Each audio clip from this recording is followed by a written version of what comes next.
में या जिसको कहते हैं कि जो कार्य आप लोगों ने दिया मुझे, उसको हम प्रयासरत हैं कि पूर्ण कर लें। सभी चीज़ें अब नियंत्रण में हैं। जो मुख्य निर्माण कार्य हम इस समय देख रहे हैं विशेष रूप से, वो स्मारक है, मार्टर्स मेमोरियल, और जो मंदिर, पुराना मंदिर था जहाँ भगवान विराजे थे, वो भी स्मारक के रूप में रखा जाएगा। तो ये दोनों चीज़ें हम लोग निर्माण में हैं। पूरी आशा है कि मार्च 31 या 31 अप्रैल तक ये पूर्ण हो जाएगा। तो इस प्रकार अब निर्माण समिति के समक्ष चुनौती तो केवल संग्रहालय की मुख्य रूप से होगी। संग्रहालय की समीक्षा की जानी है, यद्यपि उसकी जानकारी प्रतिदिन मिलती है मुझे। वर्तमान में संग्रहालय में जो 20 गैलरी हैं, उसमें क्या कंटेंट जाएगा, उसका स्क्रिप्ट लिखा जा रहा है। और जो एक हनुमान जी का वहाँ पर अलग से गैलरी है, IIT चेन्नई जो निर्माण कर रहे हैं, वह लगभग 30 सितंबर को पूर्ण हो जाएगा।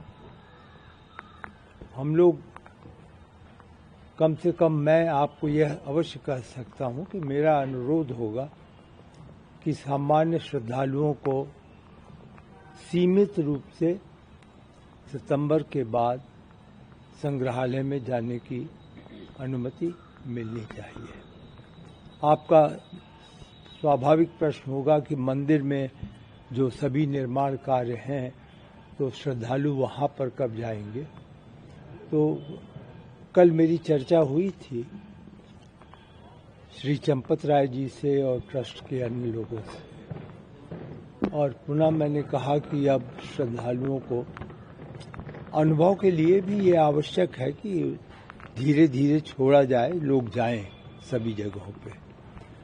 तो यह निर्णय लिया गया है कि महामहिम राष्ट्रपति जी की यहाँ पर यात्रा के बाद, जो 19 मार्च को है, उसके बाद निश्चित रूप से श्रद्धालुओं को प्रारंभ में लगभग 1000 से 1500 लोगों को पास की व्यवस्था से सभी स्थानों के दर्शन करने की अनुमति दी जाएगी।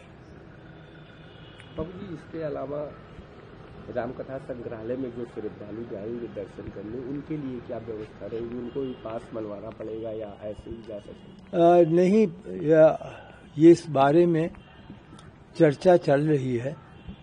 कुछ गैलरी में हो सकता है कि टिकट लगाना पड़े,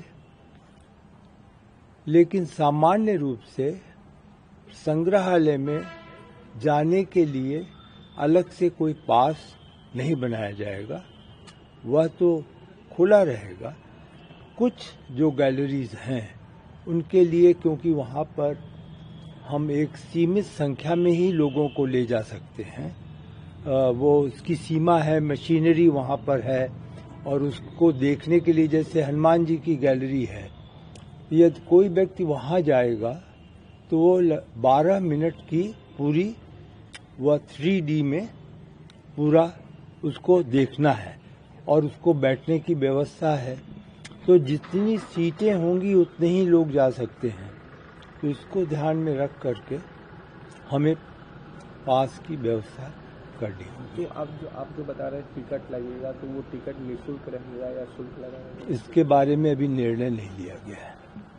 बाउंड्री वाल को लेकर के क्या कुछ और भी जमीनों पर सिक्योरिटी बाजार क्षेत्र है तमाम, तो उनको अधिग्रहण का कुछ ऐसा? नहीं, अभी हम कोई अधिग्रहण नहीं कर रहे हैं। अभी जहाँ पर हमारी जमीन है वहीं पर हम लोग निर्माण कार्य करेंगे। थोड़ा सा अरबिंदो आश्रम जहाँ पर है वहाँ पर हमें, चूँकि बिल्कुल सीमा जो हमारी है उसके नीचे हमारी सभी यूटिलिटी की डक्ट, जैसे बिजली की लाइन गई हुई है, जैसे वहाँ पर पानी की लाइन गई हुई है, सीवर लाइन गई हुई है, तो इसलिए यह आवश्यक होगा कि हम कुछ ज़मीन लें। अभी मैंने आज ही अरबिंदो आश्रम के स्थानीय पदाधिकारी से बात किया है, उनसे केवल यह अनुरोध किया है कि हमें अधिक नहीं ज़मीन चाहिए, 100 मीटर लंबी और 3 मीटर अंदर चौड़ी, तो अगर वो हमें दे देंगे तो उसका लाभ ये होगा कि हमें फिर यूटिलिटी को हटाना नहीं पड़ेगा और उसके छोड़ करके हम बाउंड्री वॉल बना लेंगे। तो अभी तो यह प्रयास है कि न्यूनतम भूमि के आवश्यकता को लें, वरना हम अपने ही भूमि में बाउंड्री वॉल बनाएंगे। बाबूजी, महामहिम जी आ रही हैं, कितने घंटे का ये प्रोग्राम होंगे, किनको आमंत्रित किया जाएगा, ये चंपत राय जी इसका अंतिम रूप दे रहे हैं। लेकिन जो प्राप्त अभी प्रारंभिक सूचना माने आप, उसके अनुसार उनका कार्यक्रम लगभग 4 घंटे का होगा। बाबू जी, इसके अलावा प्रत्येक रामनवमी भगवान सूर्य का तिलक होता है, तो रामनवमी आने वाला इस बार कुछ अलग होगा क्या? नहीं, उसी प्रकार का सूर्य का तिलक होगा और यह कार्य बिना किसी कठिनाई के, बिना किसी तकनीकी एक तरीके से कमी ना हो, इसलिए ट्रस्ट और CBRI रुड़की जिन्होंने ये बनवाया था और जो ऑप्टिका कंपनी बेंगलोर की थी जिसने वहाँ के छोटे सभी चीज़ें बनाई थी, कंप्यूटर प्रोग्राम किया था, 10 साल का हम अनुबंध कर रहे हैं जिससे वह लोग ही इसको चलाएं और कोई कमी ना आए।